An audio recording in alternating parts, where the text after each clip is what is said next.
Em algum período da carreira, é possível que o profissional passe por alguma turbulência, seja pelo desemprego ou pela iminência de perder o cargo. É neste momento que surge a urgência de se construir uma boa rede de contatos.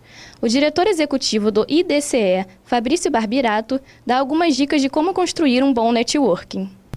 Qual a importância do networking para a vida do profissional? Bom, eu acredito que o networking é fundamental para a vida de um profissional. Na verdade, a construção de uma carreira ela é baseada na empregabilidade. O quanto você tem empregabilidade no mercado. Empregabilidade, ela tem 3 pilares principais: conhecimento, competência e networking.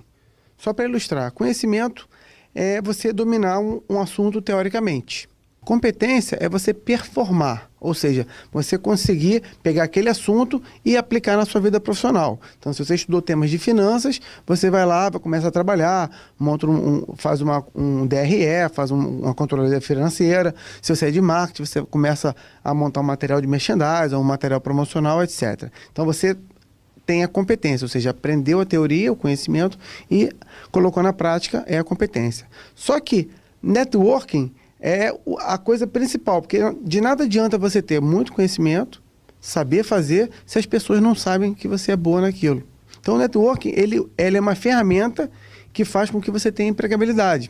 As empresas hoje são fundidas, uma compra a outra, outras saem do país, outras mudam o diretor, ele muda toda a equipe. Então todo mundo hoje está fadado a perder emprego por algum motivo que não é necessariamente competência.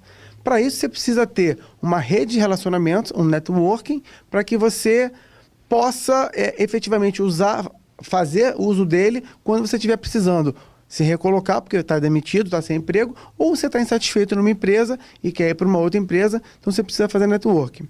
E ilustrando o que é networking, que isso é muito importante, eu gosto de usar um exemplo bem coloquial. Às vezes você está na praia, chega um indivíduo lá que cumprimenta todo mundo. Todo mundo fala com ele, todo mundo sabe o nome dele. Aí, depois que ele sai, alguém pergunta: o que esse cara faz profissionalmente? Ninguém sabe dizer. Esse cara não tem networking, esse cara tem relacionamento pessoal. Quando começou a se pensar nessa ideia de networking? Quando ela começou a se expandir? Bom, na verdade, networking sempre existiu. O que acontece é o seguinte: os mercados vão ficando cada vez mais maduros. Quando o mercado é competitivo, o que acontece? Quanto mais o mercado tem profissionais atuando na mesma posição, mais você precisa se tornar conhecido para ser diferenciado. Então, sempre se pensou em networking. Só que quanto mais o mercado está maduro, quanto mais profissionais entram nesse mercado, mais você precisa fazer uso do networking para que você possa ter uma rede de relacionamentos importante e, naturalmente, poder fazer uso dela à medida que você precise. Mas sempre, o networking sempre existiu. Hoje, ele está mais acirrado. Como deve ser construída essa rede de relacionamentos? Há diferença entre as carreiras? Bom, na verdade, você começa a construir sua rede de relacionamentos, seu network, à medida que você entra no mundo corporativo. Né? Então, o primeiro lugar que você tem que saber fazer com que as pessoas saibam no que você é bom profissionalmente é na sua própria empresa. É curioso, mas tem muitas empresas que, às vezes, as pessoas trabalham uma do lado da outra e uma não sabe o que a outra faz. E se as pessoas não sabem aquilo que você faz na sua empresa, é responsabilidade sua fazer com que elas conheçam. Então, o network começa na própria empresa. Um dado muito importante a gente falar é o seguinte: network você faz com pessoas num cargo acima do que seu. Isso não é uma questão de preconceito. Mas, por exemplo, se você é um coordenador e quer virar um gerente um dia, ou se você é um analista e quer virar um coordenador, ou se você é um estagiário e quer virar um analista, é melhor que você conheça coordenadores e gerentes da sua área, porque são eles que vão ter relevância, ou para te contratar, ou para te indicar alguém. O network não só tem que ser construído, como tem que ser mantido. Através das redes sociais, é possível construir um networking? Isso é uma pergunta muito importante, porque as pessoas confundem muito. Como eu falei na primeira pergunta, networking é conhecer pessoas que saibam que você é bom profissionalmente. Então, uma rede social, ela não vai criar networking. Ah, não, eu tenho uns X mil amigos no Facebook ou no LinkedIn. Isso não significa que você tem networking.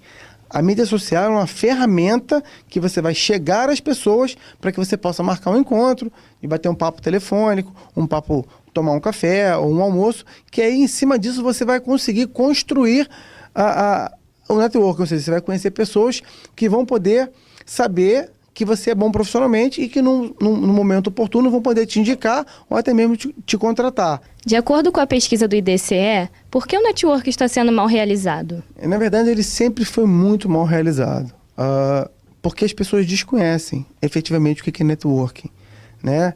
Existem alguns erros que, de alguma forma, eu falei no decorrer desse nosso papo, mas é que eu vou agora pontuar rapidamente. Primeiro, é você achar que networking é só conhecer pessoas e ser conhecida. Não. Networking é você conhecer pessoas que saibam que você é bom profissionalmente e que essas pessoas tenham relevância na área que você atua. 2, é você abrir, de repente, determinados contatos, mas não manter contatos. Então, naturalmente, você cria um networking e perde ele depois. 3, o brasileiro, por natureza, como a gente não tem uma sociedade madura do ponto de vista industrial, capitalista, as pessoas têm muito medo de falar que estão desempregadas ou que querem mudar de emprego.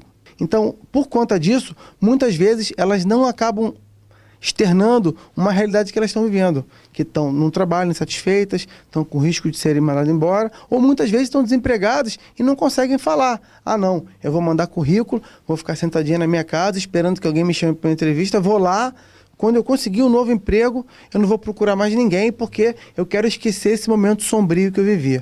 Então, esses são alguns erros que as pessoas fazem. É falta de conhecimento, falta de cultura e até também tem uma questão social. Eventualmente, as pessoas aqui no Brasil têm um certo receio de tentar fazer contato com uma pessoa que ela nunca viu, com medo de receber um não.